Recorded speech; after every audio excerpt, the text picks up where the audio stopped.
He closed the door on me like it was the last clean thing he owned, and the click of the deadbolt felt to me like the sound of a marriage being folded up and put in a box. I remember standing on the front step with a plastic tote in my hands and my 6-week-old child wrapped against my chest. The winter of 2017 breathing against my neck as if to wake me up to the fact that this was not a bad dream. He looked at me without shame, or maybe the shame was bartered away years ago for whatever warm, numbing thrill his addictions gave him. "You can stay with your mom, your grandpa, your brother," he said, like he was handing out bus routes and not sentencing his children to a cold, complicated life without a home. "Get your stuff and the kids' stuff when I'm out with Crystal." And he closed the door. That's where the story began and where it ended for him. It began in a house where love had once tried to take root and was strangled by other things. Lies, late nights, the hiss of secrets behind closed doors. It ended, for me, with a decision that I would not be a ghost in my own life, and for him, with a slow, quiet collapse that would make him remember the exact taste of every cruel, dismissive word he ever threw at me.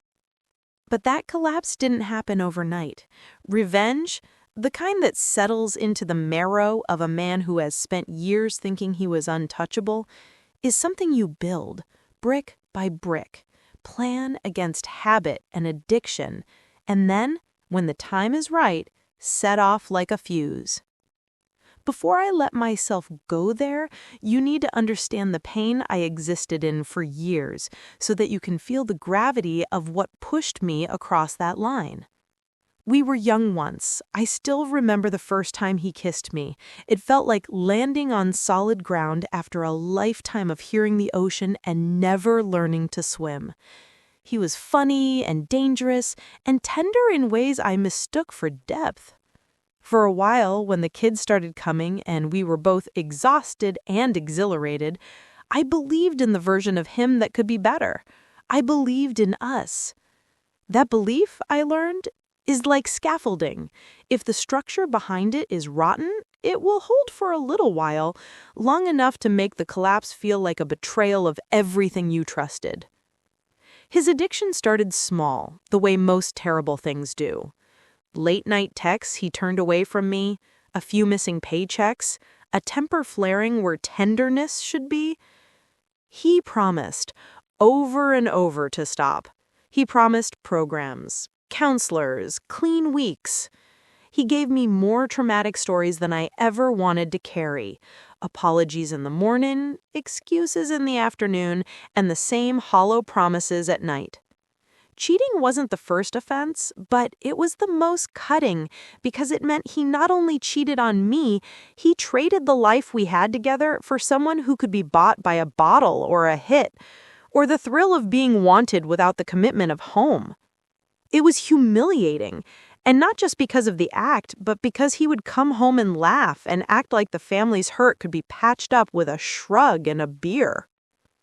We had 6 children between us, 4 with him and 2 from before, children who trusted without considering the cost, who believed that their dad's arms were the safe harbor. Those arms became the place where secrets were kept and promises were broken.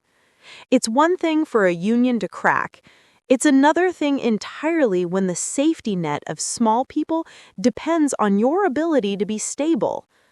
I tried everything. I begged, I counseled, I put my life in order in ways he refused to see. And the hardest part was watching him erode into a man who preferred the company of his addiction and his new girlfriend, Crystal, not her real name, but it doesn't matter what she called herself, over the chaos of his own family. There are certain moments that become cinematized in your memory, like they were filmed in some slow, judgmental light. One of those moments was the day he told me we were leaving. He didn't scream. This was more efficient, clinical.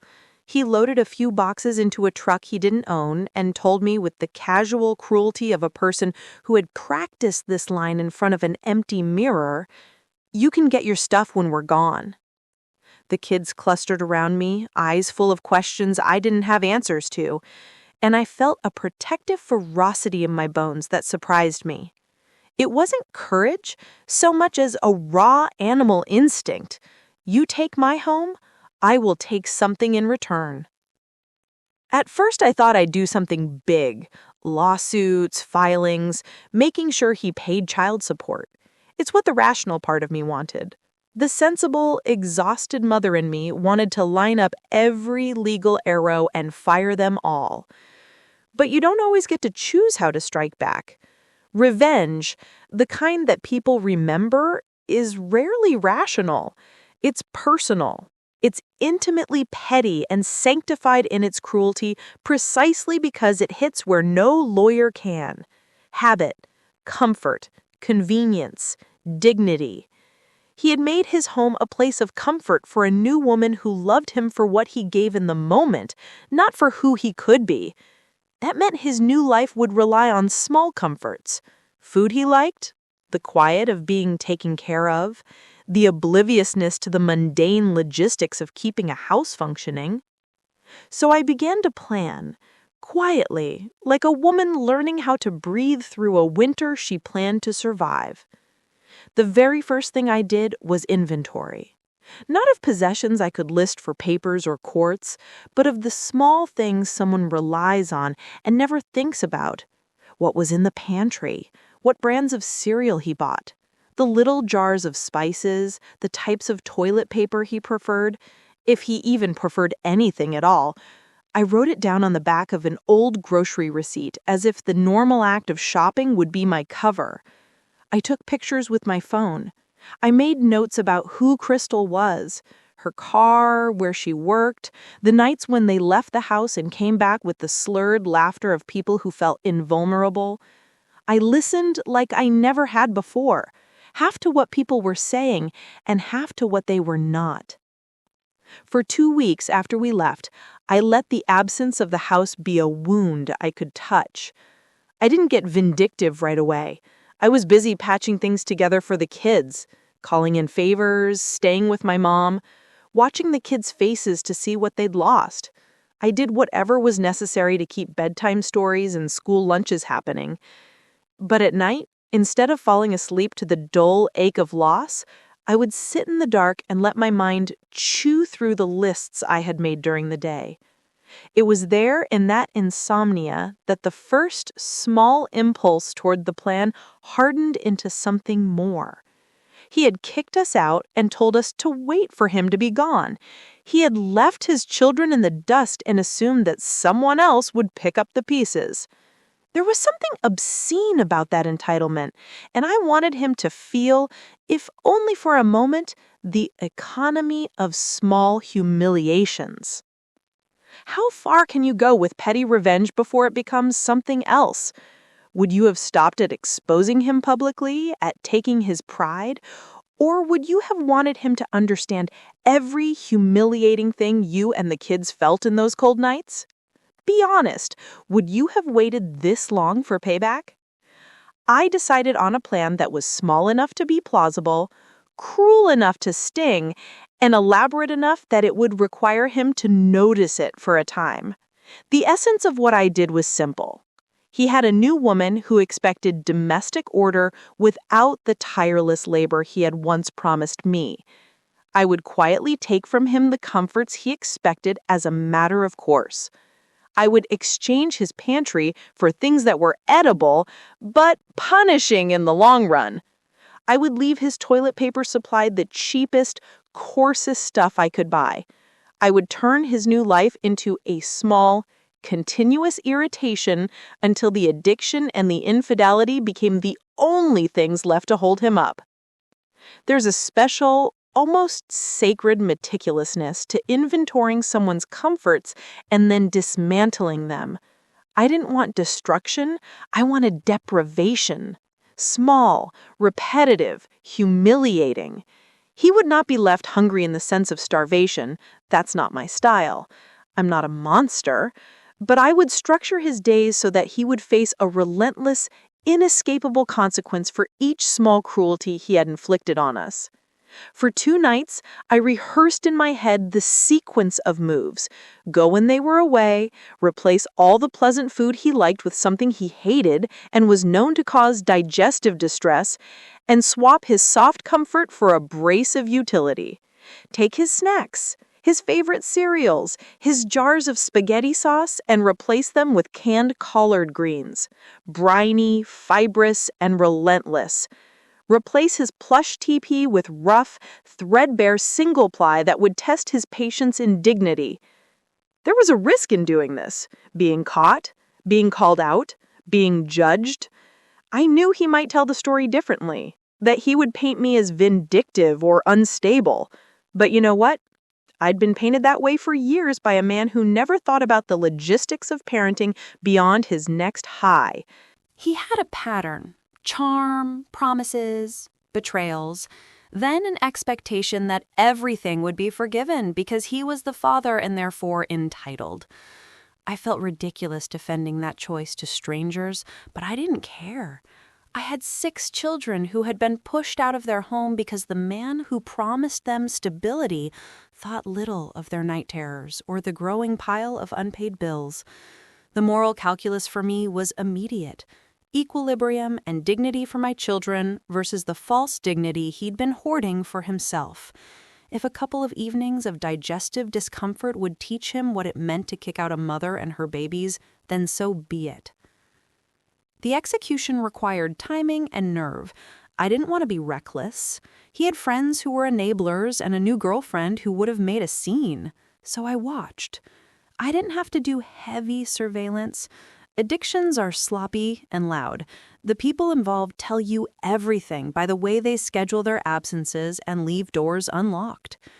I drove by the house on a day Crystal was known to work late. I watched them leave in a car that smelled of perfume and cigarettes, watched the way they laughed like a conspiracy in a moving vehicle, and I knew the window was short. I drove home, made a list, put the kids in bed, and packed a bag like I was going on a grocery run.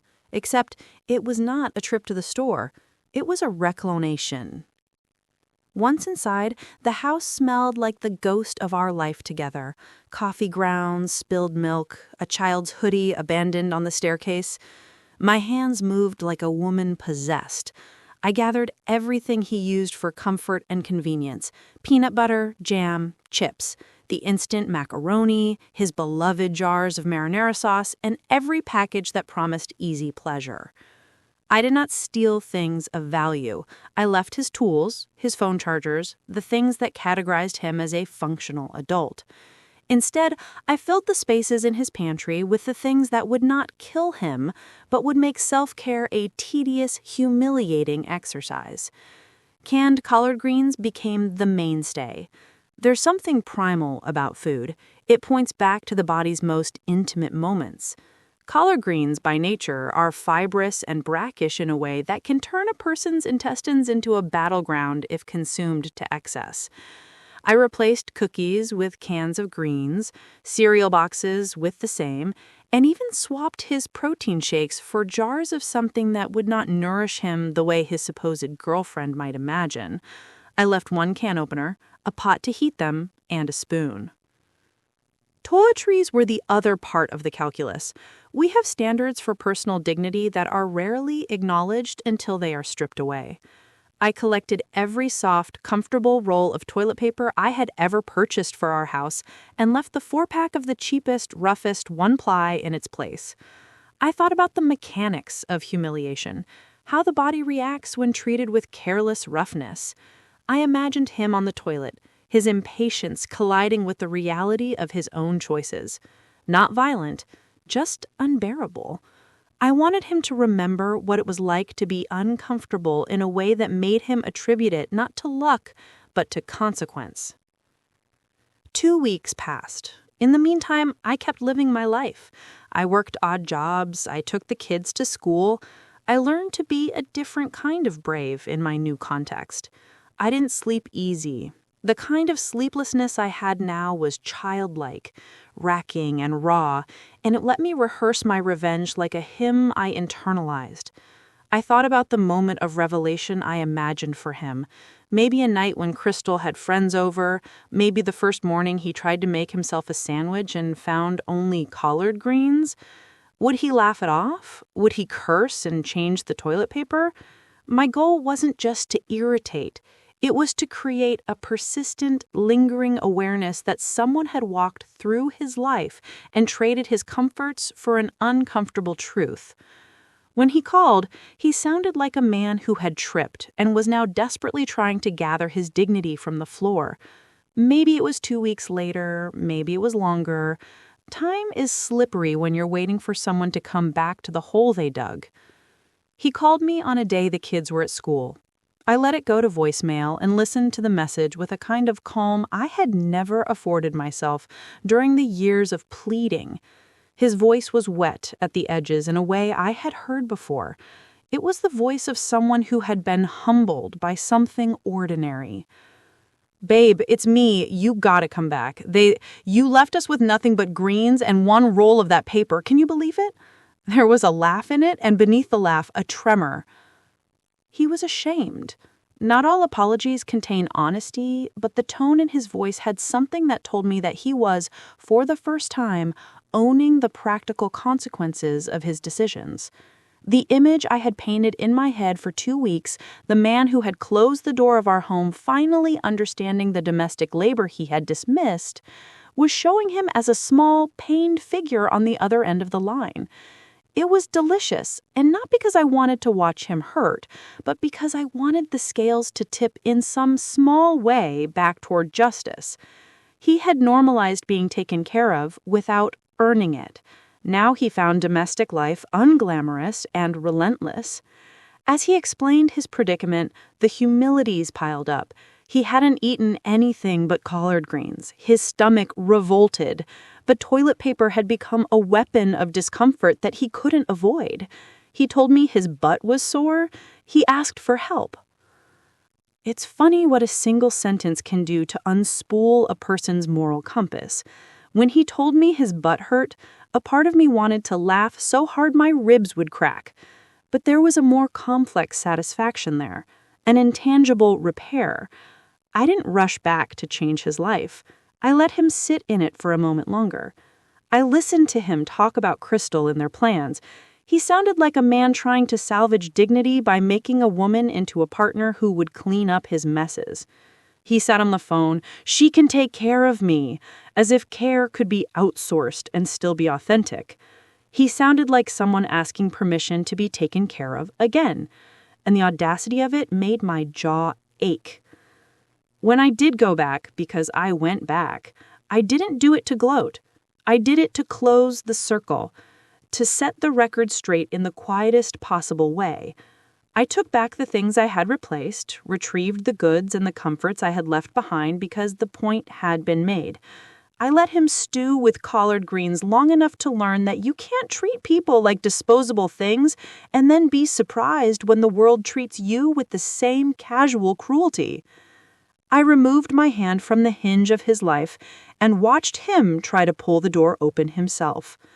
What followed was not the cinematic breakdown that I sometimes fantasized about in the dark, where abusers confess and cry and come to their senses after a montage of music and recrimination. Real life is messier. He tried to lie. He tried to minimize. He told friends I had been cruel, and some of them were foolish enough to believe him.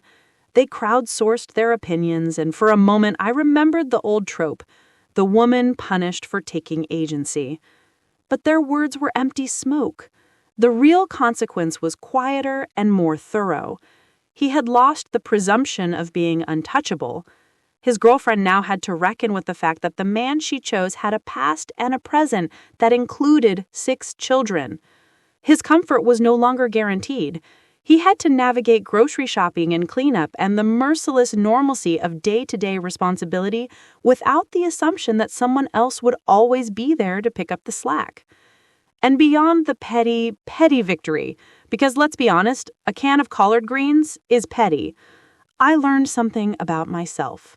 There's a difference between revenge and justice, and there's a darker chasm between righteous action and cruelty disguised as righteousness.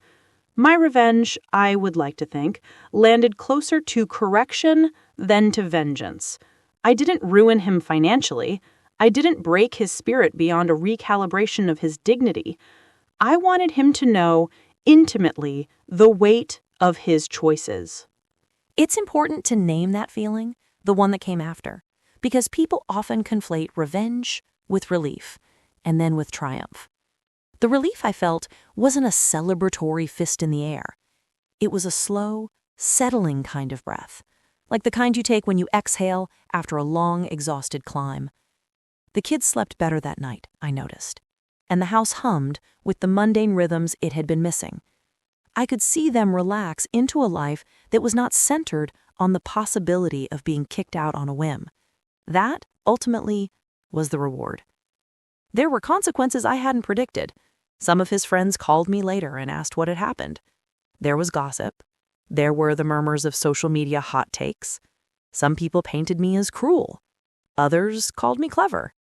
We are all messy in the court of public opinion. More lasting than any whispers, however, was the change in him. He had to learn to grocery shop properly, without assuming someone else would leave the house stocked with his preferences. He had to learn that the soft comforts of life are not entitlements. That lesson can be learned gently through therapy and time, or harshly through deprivation. I chose the latter, and I do not regret it. What would you have done in my shoes? It's a question I ask myself sometimes, not to justify my actions, but to keep myself honest. There are nights when the memory of his laugh over the phone makes my skin crawl, and I revisit the catalog of cruelties in my mind and wonder if my step was small or just. Would you have waited?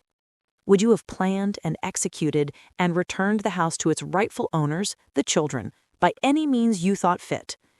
Be honest. We all have different thresholds for what we will tolerate before we act. I also had to reckon with the collateral harm of my own choices. The new girlfriend, Crystal, wasn't my enemy in a personal sense. She was a symptom of his problem, not the cause. Some nights I lay awake, thinking about what my actions meant for her. She had chosen him, yes, but she had also built a life within the space he created. Did she deserve to inherit the chaos? Maybe she did, and maybe she didn't. The truth is, in the world of addiction and infidelity, there are rarely clean villains and victims. There are messy, broken people who find each other and bind their wounds with band-aids and lies. I could have gone for a more public exposure, text messages, photos, a behind-the-scenes airing of his wrongs. But I wanted to avoid that spectacle. I wanted him to learn that consequences can be mundane and persistent. Public humiliation lasts as long as the news cycle. Domestic discomfort becomes memory. There was also a moment of surprising intimacy in the aftermath. A few months after the incident, he reached out in a way that was not the pleading voice of a man trying to get what he wanted, but something quieter. He wanted to know where the kids were, whether he could see them, and for the first time, how to be a better father. To be honest, part of me wanted to snatch the phone and hang up. But the other part, call it the part that once loved him dearly, wanted to give him a sliver of the life we used to imagine. So I set boundaries. I said, you can see the kids, but you need to show responsibility. You need to prove you can be trusted. That includes getting sober, showing up, and being consistent. He hated the conditions at first. He complained, he whined, and then he began, stumblingly, to meet them. Some days were backward steps. Some days were small, bright victories. But the difference now was that the consequences were real and enforced. He could no longer slide back into the casual presumption that someone else would pick up his messes. You will hear people say that petty revenge is beneath the person who wants to be better than their circumstances. They will say that the higher road is the only moral one. Let them say it. Higher roads don't tuck children in at night. They don't pay the electric bill or sign permission slips for field trips. The work of rebuilding a life after betrayal is not always poetic. Sometimes it's inventory. Sometimes it's can openers and toilet paper. I want to be clear. If you're listening to me because you are nursing a hurt like mine, know that there are many kinds of right. There is the right that the law can give you, there is the right that the universe will one day hand out, and there is the kind of right you carve out for your own family when no one else will. Don't mistake patience for weakness. Don't confuse shame for surrender. If you have to make someone learn the cost of their actions in a way they will remember, make sure it is something you can live with in the mornings when the kids ask for pancakes. Months later, the story of the collard greens became a private legend in our family, retold at Thanksgiving with exaggerated details and the laughter of children who had been little spectators and were now old enough to appreciate how their mother had defended the only home they'd known. It became, in its way, a story of how we took back our small rights. Sometimes the kids would ask, innocently curious, "Did Daddy really eat greens for 2 weeks?" And we would nod and laugh and tell them how important it is to stand up for your family. Sometimes the kids would ask harder questions. Why did he leave us? And then we would answer truthfully, not with rancor, but with age-appropriate honesty. We taught them to protect themselves, to speak up, to see that responsibility is more than a word adults throw around. That legend, that story, became a way of reclaiming the narrative that had been stolen from us. We rewrote the ending. They didn't have to carry the shame of being the children of a father who chose otherwise. Instead, they carried the memory of a mother who refused to be erased, who used what she could to make the man who had abandoned them feel a little of the neglect he had dished out. And that, I have to say plainly, felt like victory. If you're nodding along, thinking you might do the same, remember that the real revenge is not always about causing pain. It's about teaching a lesson so that the cycle breaks. My plan was calculated, small, and, dare I say, merciful in its own way. I left him a way out: the pot, the spoon, the can opener. I didn't lock him out of the basics of human life. I simply removed the entitlement from the equation.